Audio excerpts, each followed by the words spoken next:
Please, i-share nyo ito at nang malaman nila kung papaano nila dinodorobo ang taong bayan, pati na ang mga pulis at sundalo. Everyone, magandang hapon po sa inyong lahat. Ito po si Sas Rogando Sasot, ang inyong pinaka-favorite na tagalista ng Noisy. Ay nako, no? Itutuloy-tuloy na natin itong ating pasabog. Naglalag ba ako or maayos ba yung video ko? Maayos ba yung video ko? Okay. Eto na. Nagkabale-balentong na. Nagkabulbul na ang script ng palasyo. Hindi nila kinaya ang ating pasabog sa Article 59 ng ICC arrest proceedings. Kung ano-ano nang pinagsasabi nila. Pero bagong lahat, paki-share muna ito para malaman ng sambayan ng Pilipino, lalo na sa inyong mga kaibigang sundalo, pulis. Huwag na kayong umasa sa mga politiko, wala na yan.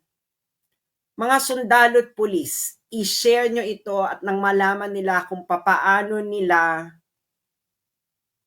dinodorobo ang taong bayan, pati na ang mga pulis at sundalo. I cannot believe what this government is willing to do in order to make Filipinos stupid.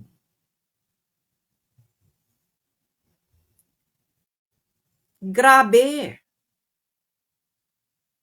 So paki-share muna, i-share nyo muna ito nang malaman ng maraming tao. Okay. Etong, naalala nyo, nag-discuss ako ng Article 59 noon. Marami na nakapanood noon. Ano na siya, at this moment is mga nasa 1.4 million na.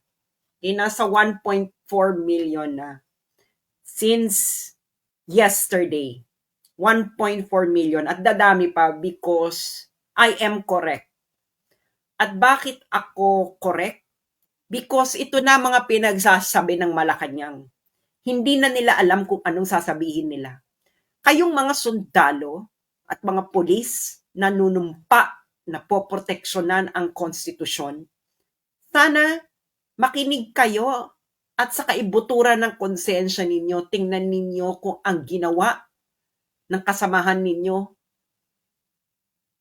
ay tama. Or kung hindi pa kayo niloloko ng gobyernong ito. Mahiya kayo sa mga bayani ng Pilipino na binuwis ang buhay nila laban sa mga mananakop na dayuhan. And what did you do to a Filipino? Your former commander-in-chief, a president, highest approval rating. Isinorender ninyo sa isang foreign power. For what? Pakikita nyo kung gaano kayo ginanya ng mga utak ninyo. Anong klase yan? Nag-iisip pa ba kayo? Or totoo ang sinasabi nila ng average IQ ng mga Pilipino ay 81? Okay. Una, itong si Claire Castrong hitad. Claire, sabi mo, pagdating ni Duterte sa Netherlands, haharap siya sa Dutch court, sa korte ng local court ng Netherlands. At yung local court na yon ang magdetermina kung ang pag-aresto kay Duterte sa Pilipinas ay tama. Yung mga nakikinig ngayon dito, kayo GMA News po. Ganon ang nangyari? Nakita ninyo? Kita nyo? Yan ba? Tama ba yung sinabi ni Claire Castro? Ginagago na kayo ng harap-harapan, nagpapagago kayo, ipopost nyo pa ng ganyan. Anong klase yan GMA News? Walang kinikilingan, pawang katotohanan lamang. matagal na kayong wala doon. Isa na lamang kayong beach baby ni Marcos. I-discuss ko kung bakit sinasabi to ni Claire Castro, ha? Okay. I-discuss ko. Anong sumunod na katangahan nila? Eto na. I-share nyo ito na malaman kung gaano kayo ginagago.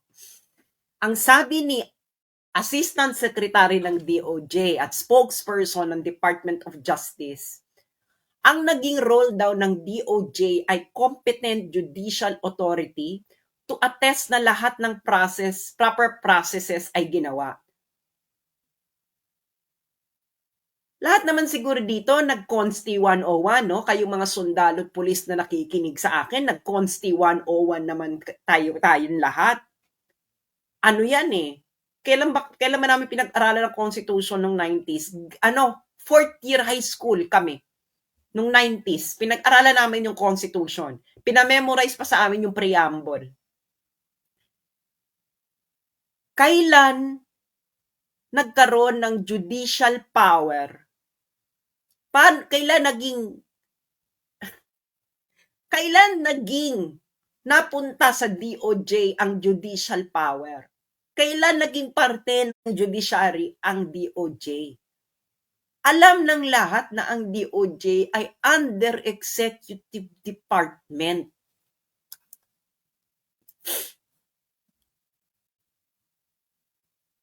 Ang inyong mandato ay administrative. Nasa executive kayo. Hindi kayo competent judicial authority. Ang competent judicial authority ay ang nag-i-interpret ng batas.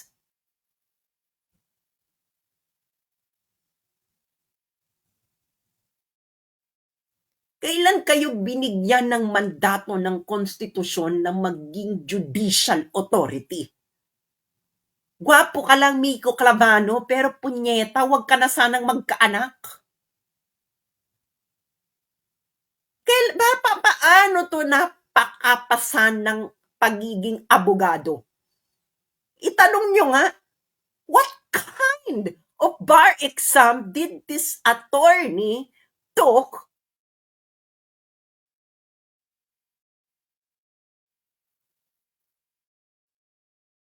mga pulis at sundalo? Lalo na yung mga matitino, yung tunay pang mga matitino. Nanumpa kayo, di ba, napoproteksyonan ninyo ang konstitusyon? Lalo na yung mga sundalo. So, dapat alam ninyo yung konstitusyon na pinoproteksyonan nyo, di ba? Pag napakita nyo sa akin, kahit sino sa inyo, okay, na ang DOJ ay may judicial power ayon sa konstitusyon, i-court martial nyo ako mga sundalo, pauwiin nyo at i-firing squad nyo ako.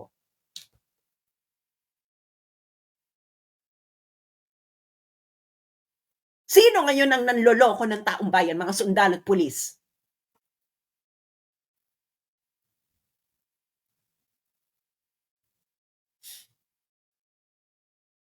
Sige nga, sagutin nyo. Sino? Sino? Yung mga sundalo at pulis, sabihin nyo sa mga anak ninyo, sa mga nanay at tatay ninyo, sino ang nanloloko ng taong bayan ngayon? Pumunta kayo sa libingan na mga kasamahan ninyong nasawi ang buhay sa pakikipaglaban sa mga terorista. Sabihin nyo sa mga labi nila kung sino ngayon ang nanloloko ng taong bayan. Sumunta kayo sa harapan ng monumento ni Rizal, ni Bonifacio. Sabihin nyo kay Rizal at Bonifacio, sino ngayon ang nanloloko ng taong bayan? Sabihin ninyo yan. Tanungin ninyo. tumingin kayo ng diretso sa harapan ng mata ng mga anak ninyo. Sabihin ninyo sa mga anak ninyo kung sinong nanloloko ng taong bayan. At ano ang naging partisipasyon ninyo sa panlulokong yan ng taong bayan.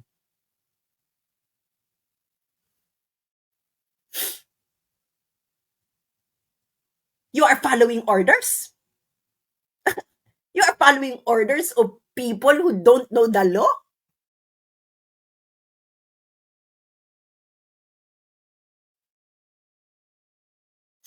Okay, bakit nila sinasabi yan? Sinabi ko na sa inyo, di ba? Dahil kasi yan dito sa aking naging video. Okay? Papakita ko sa inyo yung video.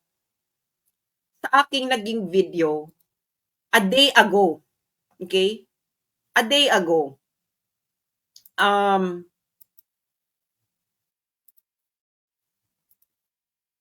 Okay, ito yan. So makikita nyo, a day ago, sabi ko kasi, Philippine arrest of Duterte violated ICC's arrest proceedings. Okay? 1.5 million na ang viewers. A day ago lang ito. So, ibig sabihin, marami talaga itong nanonood because I am correct. 100% correct. Bakit? Nagkakaiba-iba, nagkabulbuhula sila ng script. Bakit? Ito kasi yan, mga friends. Okay? Sa ICC, merong arrest proceedings kung paano ka mag-aaresto. Okay. Ilang beses ko na itong dinidiscuss, pero para tumatak sa utak ng mga Pilipino, lalo na may pag-asa pa. Sana may pag-asa pa. Unang step, arrest. May request to surrender or request for provisional arrest, anything, provisional arrest, or surrender. Gagawin mo kung makikipag-cooperate ka sa ICC. Definitely, yung gobyerno ni Marcos nakipag-cooperate. And in effect nila yung arrest Step 2. Ano ang step 2? Ang step 2, babasahin ko muna yung eksaktong English. A person arrested shall be brought promptly before the competent judicial authority in the custodial state which shall determine, in accordance with the law of that state, that the warrant applies to that person, the person has been arrested in accordance with the proper process, and the person's rights have been respected. Sa Tagalog, ang isang inaaresto, pagkatapos siya mismong arestuhin, dapat siya ay ihaharap yung inaresto sa harapan ng competent judicial authority ng Pilipinas. Yun ang custodial state At yung competent judicial authority na yon ang magdidetermina in accordance with the law of that state, in accordance sa batas ng Pilipinas, na ang warrant ay nag-a-apply dun sa inaresto dito kay Duterte, na ang proseso ng pag-aresto ay tama at ang karapatan ng inaresto ay nirespeto.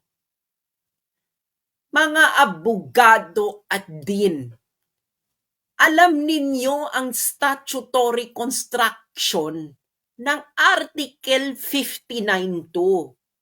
Ikaw spokesperson kang DOJ ka, nakapasa ka ba ng statutory construction sa kung saan ka mang law school nag-aral?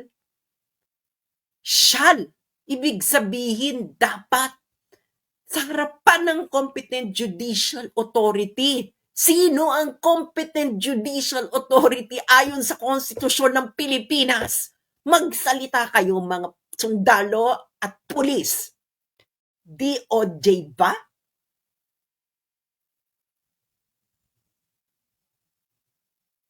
Ano ang gagawin ng competent judicial authority? The competent judicial authority which shall determine in accordance with the law of that state. Ano ibig sabihin ng statutory construction na yan? pag-i-interpret ng batas.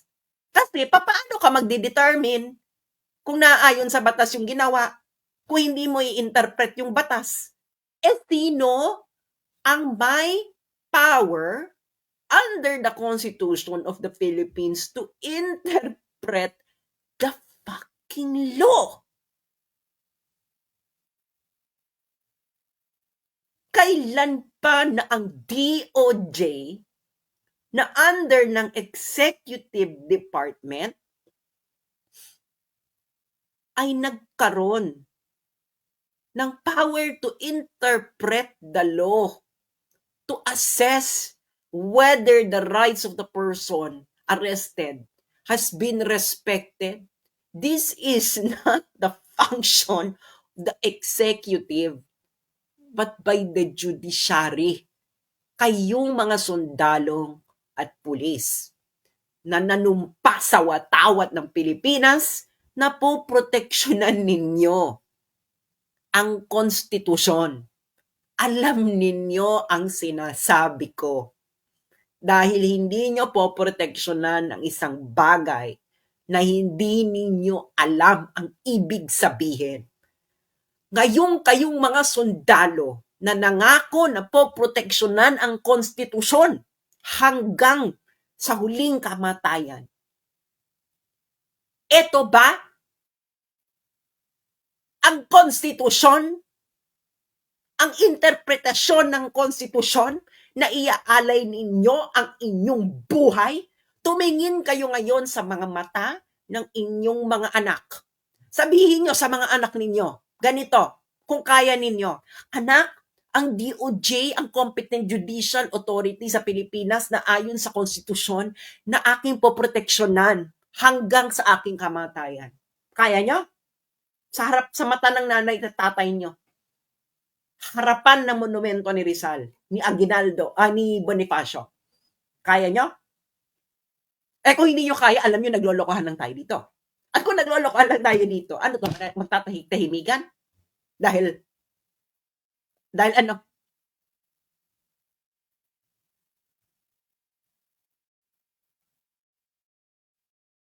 Nakita nyo na? Nakita nyo na kung ano ngayon ang kanilang, hindi na nila alam kung papaano sila lulusot. Ang ginawa na lang nito ni ASEC Miko Clavano ng DOJ, nag-claim na lang sila na sila yung Competent Judicial Authority na tinutukoy. Bakit mo sinasabi yun ngayon, Miko Clavano? Pero kahapon, ang sabi ni Claire Castro, hindi ang local court sa Netherlands ang Competent Judicial Authority. Sabi ni Claire Castro, no March 12, ang Competent Judicial Authority ay yung local court. Kasi kaya siya yung Competent Judicial Authority kasi yung korte daw sa Netherlands ang magdidetermina kung ang arrest ay proper. Sabi ni Claire Castro ng March 12. Ngayong araw, sabi naman ni Miko Clavano ng DOJ, ay hindi, sila daw ang Competent Judicial Authority na nag-assess ng proper process. Ano to?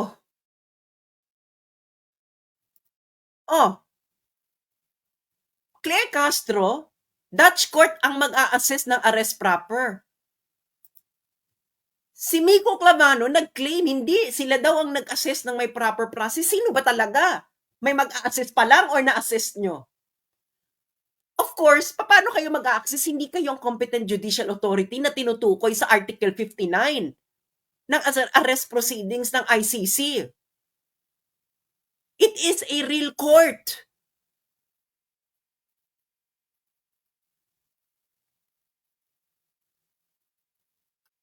Bakit sila nagkabale-balentong na? Okay. Pinakita ko sa inyo, di ba, yung batas. Okay, hihimayin natin ang batas. Yung pula dyan, yan yung steps ng naaayon sa batas. Step, ano lang to? 1, 2, 3, 4. Marami pa yan. Okay? pinakadulong step is surrender. Okay. Okay, unang step, Article 59.1, arrest the accused. Check. Inaresto si Digong. Check. Ayaw man natin gusto man natin o hindi, tama yon. Naayon sa batas yon. Anong sunod na step? Article 59.2. Kayong mga lawyer, alam niyo na ang procedural justice, is this a matter first of doing a checklist? Kung yung proseso ay nasusunod, check. That is the first cut of whether understanding whether procedural justice has been done. Saka ka magpapalalim yung substantive. Hindi ba? Check. Arrest the accused. Check. Next step, Article 59.2, iharap ang akusado sa competent judicial authority ng custodial state. Iharap mo sa korte. Saan nyo dinala? Sa Villamor Air Base. Kailan naging korte ang Villamor Air Base?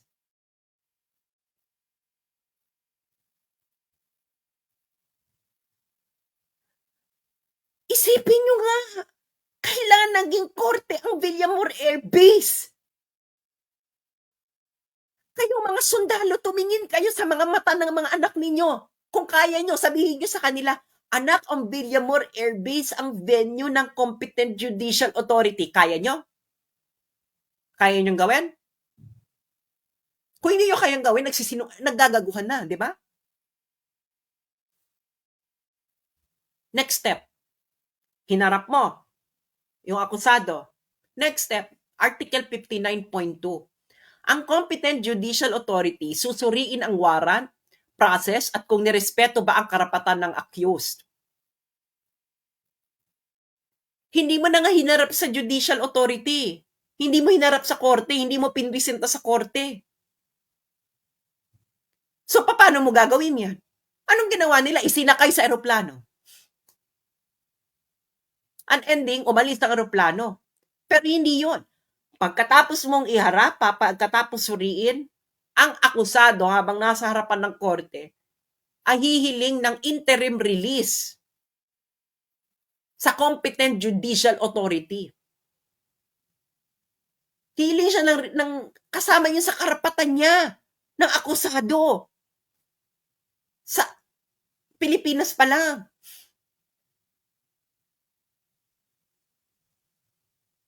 So, Article 59.1 lang kayo. Inaresto nyo at inilipad. Ito ng mga sundalo na nandun at pulis, akala nila tama ang proseso. O niloko kayo. Hindi ba ako tama? Kasi kung hindi ako tama, bakit ngayon kayo naggaganito-ganito? Diba? 1.5 million na ang nanood eh. Hindi ba? Dahil hindi nyo kinakaya. Dahil namumulat na unti-unti ang mga Pilipino. Ang kailangan na lang mga mamulat, ang mga niloko ninyong sundalo at pulis. Kung ayaw nila mamulat, okay lang. Meron pa namang second and third generation or fourth generation ng Pilipino. Baka doon pa mamulat na ang mga Pilipino. Lalo na yung mga dapat mamulat sa gobyerno. Ano yan?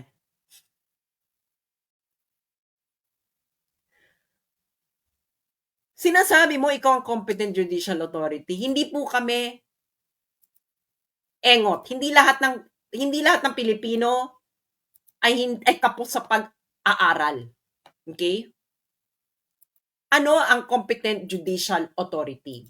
Kailangan natin magbigay ng example, no? Para matahimik itong mga to. Okay? Ano ang example ng competent judicial authority? Papakita ko sa inyo, ha? Article 59 process yan, di ba? Okay. So this is part of Article 59 process. Okay. Kasi pag hinarap mo sa korte at humiling yung akusado ng interim release, yung korte makikipag-ugnayan sa ICC, okay? Pagtatanungan sila, okay? Mag-aas ng opinion yung korte sa ICC. Kaya ito, makikita mo dyan, recommendations to, hindi ko na babanggitin yung French name, pero it's the Brussels Court of Appeal. Pursuant to Article 59 of the Rome Statute. Sino dito yung involved? Si Bemba. Okay? I think ng Central African Republic. Si Bemba, si Jean-Pierre Bemba Gombo. Si Gombo kasi hinuli yan sa Belgium habang may warrant may pending warrant of arrest ang ICC. Okay. So anong ginawa ng Belgium? Hinarap of course sa competent judicial authority. At ang next step nun, si Bemba ay humiling ng interim release sa korte ng Belgium. Yung korte ng Belgium, parte ng procedure ng Article 59 ay nakipag-communicate sa ICC.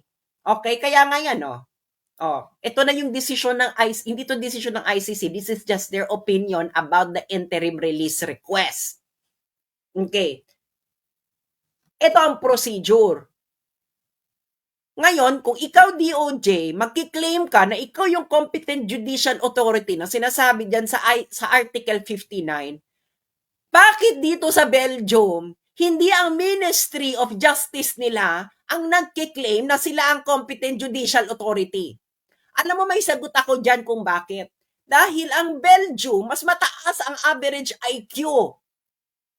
Una. At ikalawa, less corrupt sila kaysa sa inyo. Ikatlo, maganda ang reading comprehension nila. At siguro, yung pag-aaral nila sa law school, yung statutory construction doon, higit na mas mahusay ang pagtuturo kaysa sa law school na kung saan itong Miko Clavano na ito, na spokesperson ng DOJ, ay nag-aral. Saan ba ito nag-aral na law school? Yung mga retired judges na nakikinig sa akin, mananahimik na lang kayo. This is usurpation of power. Hindi ba? Bakit mo ni-usurp ang judicial power sa institusyon na inatasan na may judicial power ng Constitution? This is an admission of usurpation of authority.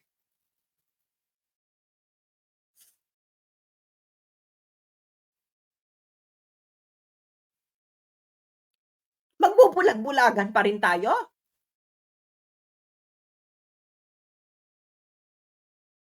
Magbubulag-bulagan pa rin tayo dito? Mga sundalo at pulis, kayo na lang ang ganyan ng mata,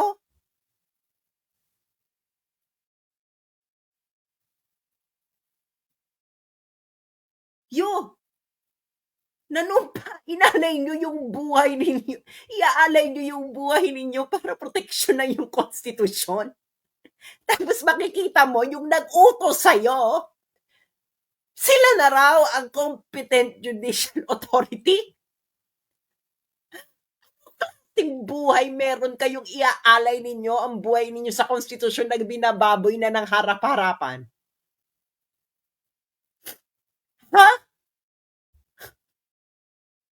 Sige nga, humarap kayo tingnan nyo yung mga mata ng mga anak ninyo. Sabihin nyo kung hindi ito pambababoy ng konstitusyon ng Pilipinas. Na kung saan iaalay nyo ang buhay nyo, kayong mga sundalo at pulis na mamatitino pa.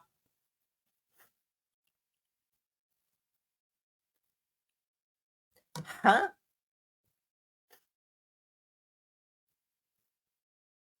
Hindi kayo nasusukan dito? Ateneo? Taga-Ateneo pala to?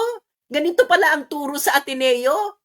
Ang DOJ na ang competent judicial authority, nakakahiya kayong Ateneo kung ito ang tinuturo ninyo sa mga estudyante ninyo.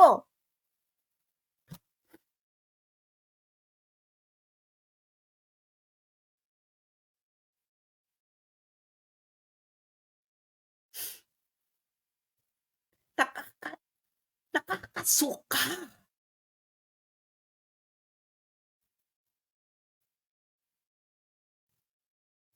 Okay. Na-publish na yung secret warrant. Okay? Okay. So, I-discuss muna natin yung secret warrant, no? Okay, anong sabi? Pinagsasabi sa atin, 6,000, 5,000, 10,000, 20,000, 30,000. Ganyan, di ba? Nabasa ko na ang warrant. Na-publish na nila ang warrant. Kaya siguro hindi nila pinapublish ang warrant, ginawa nilang secret, dahil nakakatawa at nakakasuka. Masisira ang narrative. Bakit? Ito, alleged crimes. Sinuyod ko talaga tong warrant of arrest, buong magdamag kagabi, bago ako matulog. Hinahanap ko yung 5,000, 6,000, 20,000, 30,000 na paulit-ulit nilang sinasabi. Hanggang ngayon sinasabi nila sa Western media. Ito lang ang numbers na nakita ko. At least 19 persons, allegedly drug pushers or thieves, and at least 24 persons, allegedly criminals, drug pushers, and thieves or drug users. At least 19. At least 24. So, at least 43. Grade 3, kailan tayo nag-fraction, ratio and proportion? Grade 3. At least 43. Ang ipinadadayukdok sa mga tao, buong mundo, at least 6,000 or at least 20,000, at least 30,000. Siguro naman marunong tayo mag-basic math.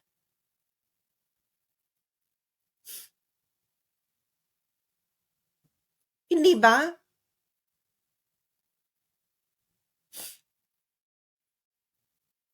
Ano to? At ayan ang alleged crime. Okay? Ito pa. Ano ang kasalanan? Hindi pa mastermind. Indirect co-perpetrator. Puta, hindi man lang co-perpetrator or mastermind. Indirect pa. Sino yung mastermind? Sino yung major perpetrator? Yung indirect? Ano yun? At yung inaakusa nyo pa, at least 19, at take note ha, ang period nito ay 2011 to 2019, 8 years. Sa 8 years na yon, kailangan tayong magsabi na ito ay crimes against humanity dahil may at least 19 persons na drug pushers at thieves or at least 24 na drug pushers at thieves na nategi. Wow! Pero, anong binabalita nila? 6,000, 20,000, 30,000, hindi siya ang may kagagawan. Hindi na nakalagay sa warrant. Granting na tama atong warrant of, kung granting na, assuming for the sake of argument na, okay, ano ko, sige, usigin mo. Nasaan yung 6,000 mo? This is propaganda. Wala na silang mahanap, nag-imbento, gumawa ng 19 at 24, at dahil hindi nila malink, ginawa na lang nilang indirect co-perpetrator. Pero sa buong taon, anong pinagsasabi ng mga Western media at itong mga kakamping? Yellow? Siya ang mastermind. Bakit ang warrant of arrest mo, indirect co-perpetrator?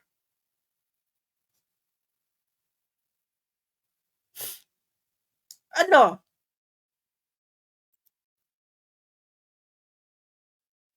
Hindi kayo nasusuka. Ito pa, papakita ko sa inyo.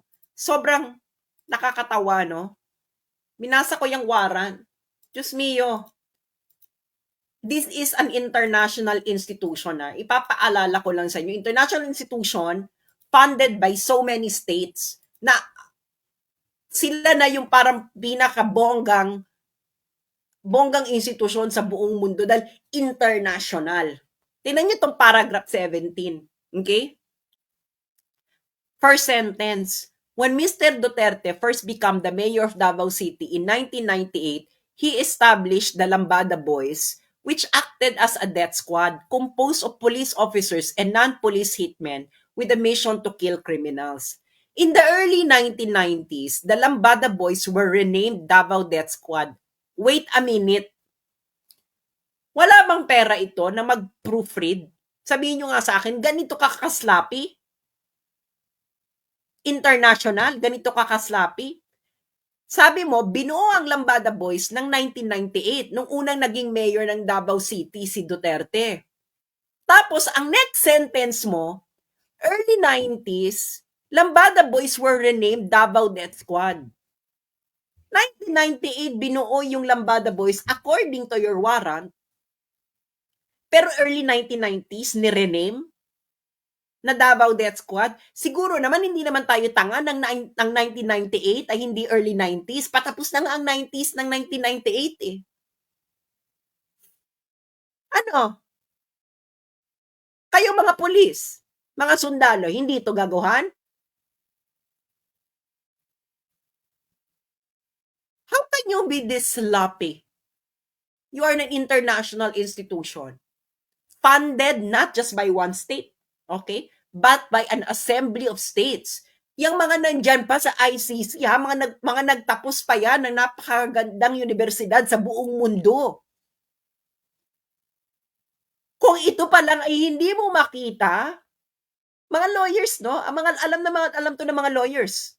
Ang mga lawyers talaga yan, matindi talaga yung magbusisi, sentence by sentence. Pero ganito kakaslappy. First sentence pa lang, in 1998, he established Lambada Boys. Next sentence mo, in the early 1990s, the Lambada Boys were renamed Davao Death Squad. Wala kang proofreader? Wala kang editor? Ano to, madalian? Ano to, ano to, parang finish or not finish, pass your paper? Na essay?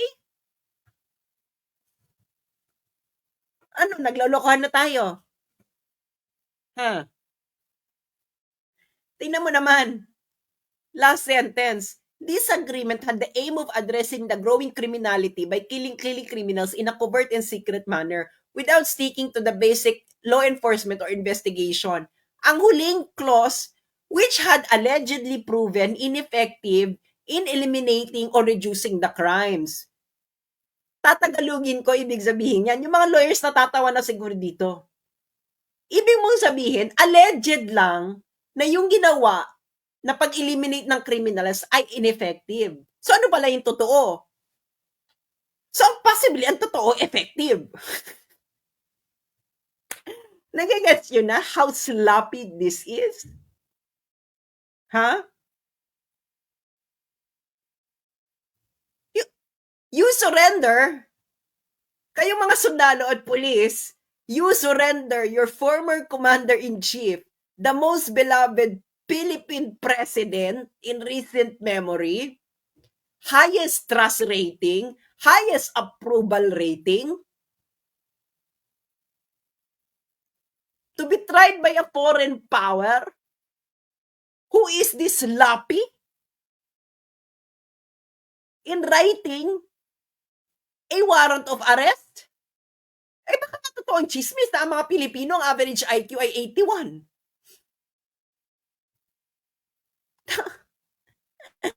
Tapos,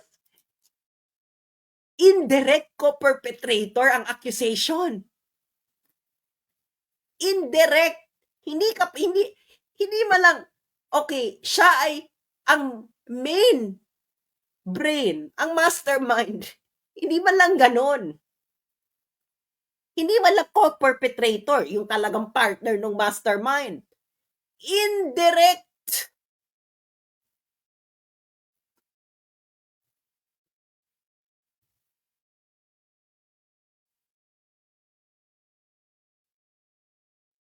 Ano to?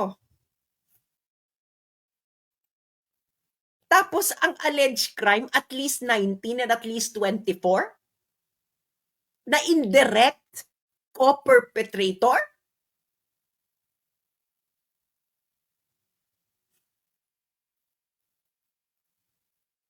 At ang period niya yan, 8 years na yan. 8 years, 2011 to 2019. Mas marami pang napatay dyan si Ampatu, mas marami pa dyan yung dun sa Ampatuan Massacre. Kinaya naman ng korte natin. Isang araw lang yun, Ampatuan Massacre. Ito 8 years.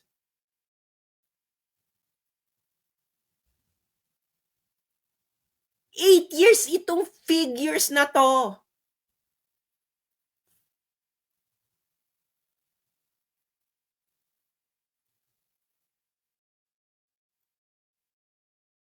Ano?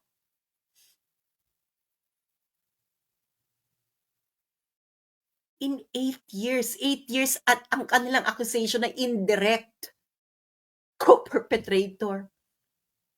At least 19 persons and at least 24 persons sa 8 years na yun from 2011 to 2019 na nakalagay dyan na period ng coverage nila.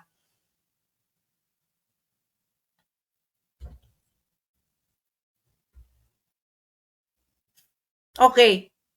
Ako talaga gusto kong i-address tong mga sundalo. No, 8 years. Naalala nyo to? Kayong PNP? Naalala nyo to?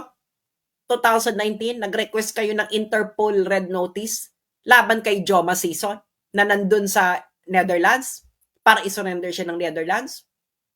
Ibinigay ba? Sinurrender ba ng Netherlands sa inyo si Joma Sison? Ha?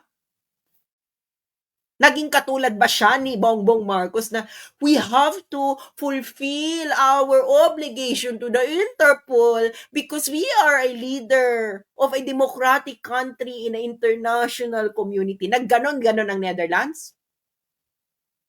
Ha? Ano yung gusto niyo siyang dahilan kung gusto niyo siyang balikin ng Netherlands sa Pilipinas? Ang involvement niya sa Inupakan Massacre sa Leyte. Okay. Yung mga sundalo nakikinig dito, alam nila to. Pero I will remind you, baka nagkaroon na kayo ng amnesia. 'Di ba? Pero sana matitino pa kayo. Nasa tama pa kayong pag-iisip. Okay. Ano ngayon yung Inupakan Massacre? Okay. Ang ipipresent din natin dyan, okay, ay galing mismo sa mga sundalo. Okay? Siyempre dapat. 'Di ba? Ito'y galing to sa page ng 802nd Infantry Brigade, Philippine Army, August 24, 2021. Ayan, sinabi nila, never again. Noong August 2006 daw, nakakita daw sila ng mass grave site sa Inupakan, Leyte, about 370 meters above sea level.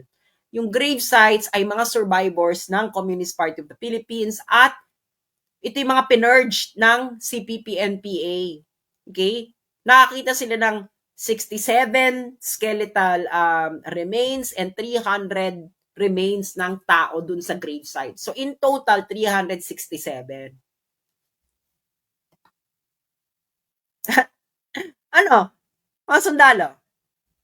Di ba gusto nyo na pabalikin ng Netherlands si Joma, pinabalik? Sino ngayon yung mga attorney Conti na nagbibida-bida? Ano ba siya? Di ba member siya ng Makabayan Bloc? Naging kasangkapan ang mga sundalo at pulis ng CPP-NPA sa panahon ni Bongbong Marcos. Nakakahiya kayo. You have been played like a fool by the people who you've been trying to eliminate in Philippine society for decades na karamihan sa mga kasamahan ninyo ay nasawi. Anong ginawa? Nagsama-sama kayo, no? Na isurrender sa foreign power ang dati ninyong commander-in-chief na kung saan pinakamamahal ng taong bayan.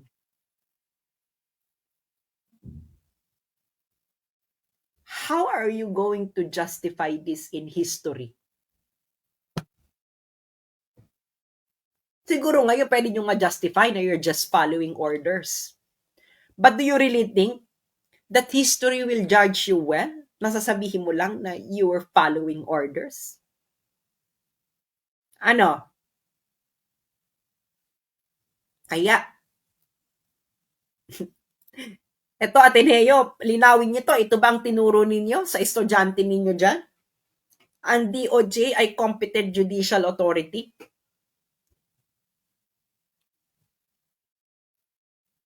Iyan na yon. Kakahiya. Kung hindi pa kayo mamulat, masasabi ko na lang, may second, third, and fourth, and fifth generation pa naman ng mga Pilipino na baka sakasakali sila ang mamulat. Pero iisa lang sasabihin ko sa inyo ngayon. Sa susunod na mga henerasyon na iyon, ano sa tingin ninyo ang sasabihin nila pag makita nila ang pinaggagawa ninyo? Ang sasabihin ba nila ay magpapasalamat ba sila dahil ang kanilang mga ninuno ay hindi natutulog sa panahon na yon? Or gusto ninyong sabihin ng susunod na henerasyon ng mga Pilipino ay salamat, ang aking mga ninuno ay mulat. Ano? Ito ng ito talaga. Ito talaga. Kayong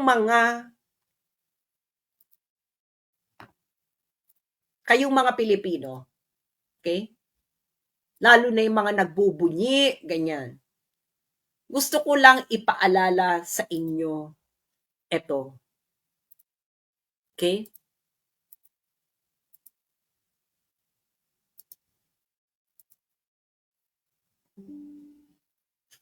Yan.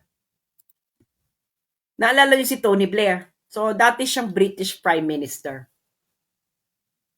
Noong 2003, kasama ni Bush, in-invade nila ang Iraq. Binomba nila ang Baghdad. And that war was illegal. Maraming nasawi. And take note, hindi sila tumutugis ng adik, ng kriminal. Sila ay they are just really killing Iraqis, innocent Iraqis. Ang kailangan lang naman nila si Saddam Hussein. In 8 years, ang namatay sa Iraq ay at least 300,000. Itong si Tony Blair, okay? War crime yun eh. Illegal yun eh. Alam nyo ba ang ICC? Ayaw siyang i-prosecute. 300,000. 8-year period, 300,000. At least 300,000. Tapos sa warrant of arrest nila kay Diggo, itong si Tony Blair, mastermind talaga siya nung Iraq War. Mastermind siya. Nandun sa report eh. Siya talaga ang directly responsible. Dito sa warrant of arrest ni Duterte, na isang Asian, hindi puti, hindi galing ng Western country, ang accusation ay indirect co-conspirator. At ilan? In an 8-year period, at least 19 and at least 24. Kung matitino pa kayong mga Pilipino, sana alam ninyo kung ano ang ibig sabihin nito.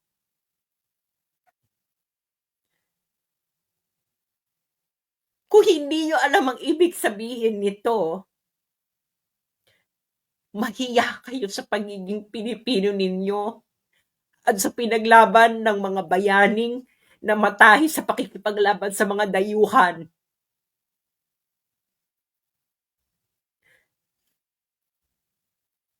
Kung hindi nyo alam kung anong ibig sabihin nito, mahiya kayo sa mga nagbuwis ng buhay ng napakaraming Pilipino laban sa mga dayuhang nanakop sa Pilipinas. Huwag kayong humarap sa monumento ni Rizal o ni Bonifacio. Mahiya kayo kung hindi nyo alam ibig sabihin ito. Kayong mga sundalo at mga pulis, mahiya kayo sa ginawa ninyo. Mahiya kayo sa mga ninuno nating nagbuwis ng buhay nila sa pakikipaglaban sa mga dayuhan. Nakikita ninyo ang diferensya? Yung puti, pumatay, 300,000, mastermind siya ng invasion of Iraq. Hindi man lang kriminal yung mga nandun. Ayaw i-prosecute ng ICC. Yung presidente ninyo, ang tinutugis ay kriminal, adik, drug pusher.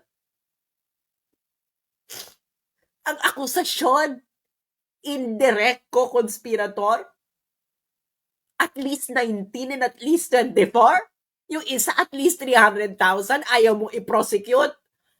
Kung hindi nyo alam ang ibig sabihin dito, mahiya kayo sa pagiging Pilipino ninyo.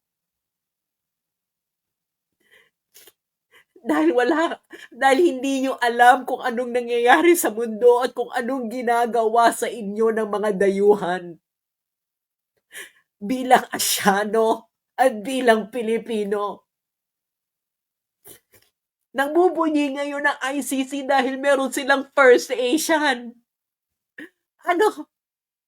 First Asian, nagbubunyi ka? Pero yung Tony Blair, at least 300,000, hindi ito tumutugis ng kriminal, ha? Binomba nila ang Iraq. Illegal yung gera na yun. Maya kayo sa inyong pagiging Pilipino kung sa tingin ninyo ito ang itsura ng katarungan.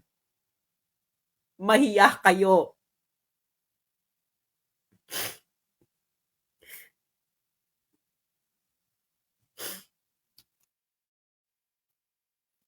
Kayong mga sundalo't Pilipino, mahiya kayo sa mga pagiging Pilipino ninyo, hindi kayo Pilipino. Kayo ay mga tuta ng dayuhan.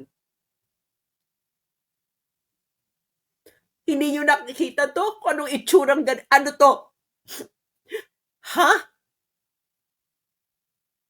Tapos, sasabihan ka ng ganyan? Bababuyin yung konstitusyon mo? Harap-harapan na? Bulag kayo? Mahiya kayo sa pagiging Pilipino ninyo.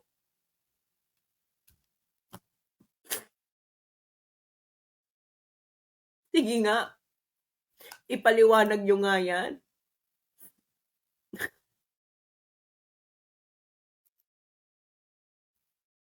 This is for the motherland. I am